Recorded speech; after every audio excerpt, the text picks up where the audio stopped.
sa'yo. Kasi gusto sana ni Biboy patunayan sa'yo na kaya niya. Kaso wala eh. Minahlas. Pero kasalanan namin yun. Hindi. Pero ikaw, aminin mo yung totoo. Noong pa, wala ka na talagang bilib dito kay Biboy. Wala ka ng tiwala sa kanya. Wala akong tiwala. Bakit?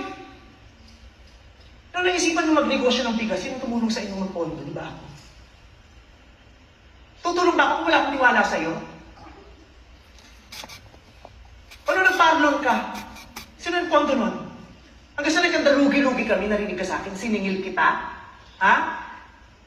Tapos sabihin mo ngayon, ang tagal mo na itong kinikimkim? Wow! May sama ka pa pala ng loob sa akin ng lagay na yan, ha? Ito, yung kausap kita sa telepono, ang bait-bait mo. Ang sweet-sweet mo, nakukuha mo pa nga magbili ng kung ano-ano, di ba? Ang kapal naman ang mukha mo. Ako, makapal Oo, ang kapal ang mukha mo. Talagang pinagbubutok ng butsin nyo ngayon.